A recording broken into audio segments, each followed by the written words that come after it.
Deuteronomy chapter 6.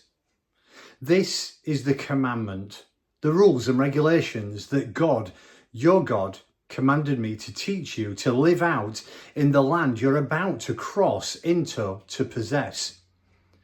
This is so that you will live in deep reverence before God lifelong, observing all his rules and regulations that I'm commanding you, you and your children and your grandchildren, living good long lives. Listen obediently, Israel.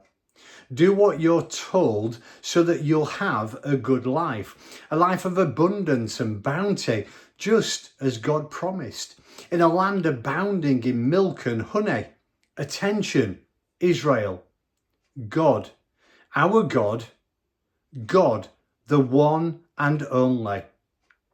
Love God, your God, with all your heart. Love him with all that's in you. Love him with all you've got. Write these commandments that I've given you today on your hearts. Get them inside of you and get them inside your children. Talk about them wherever you are, sitting at home or walking in the street. Talk about them from the time you get up in the morning to when you fall into bed at night. Tie them on your hands and your foreheads as a reminder. Inscribe them on the doorposts of your homes and on the city gates. When God, your God, ushers you into the land he promised through your ancestors, Abraham, Isaac, and Jacob, to give you, you're going to walk into large, bustling cities you didn't build, well-furnished houses you didn't buy. Come upon wells you didn't dig, vineyards and olive orchards you didn't plant.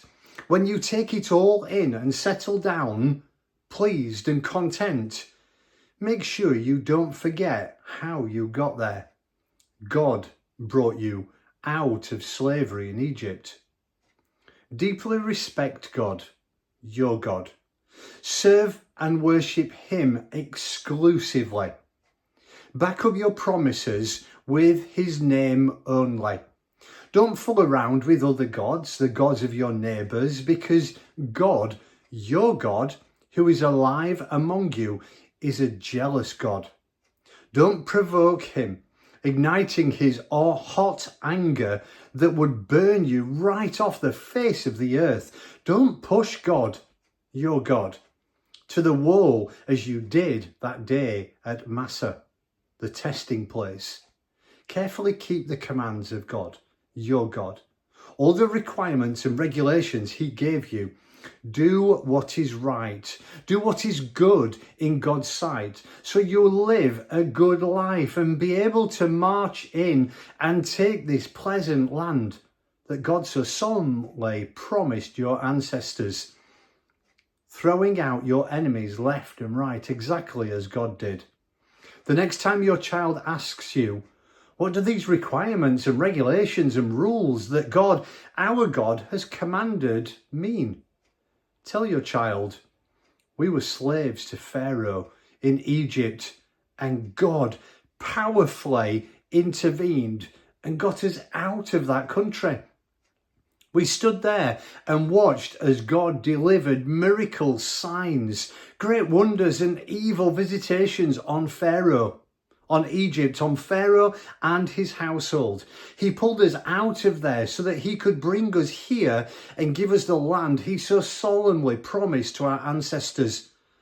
That's why God commanded us to follow all these rules, so that we would live reverently before God, our God, as he gives us this good life, keeping us alive for a long time to come.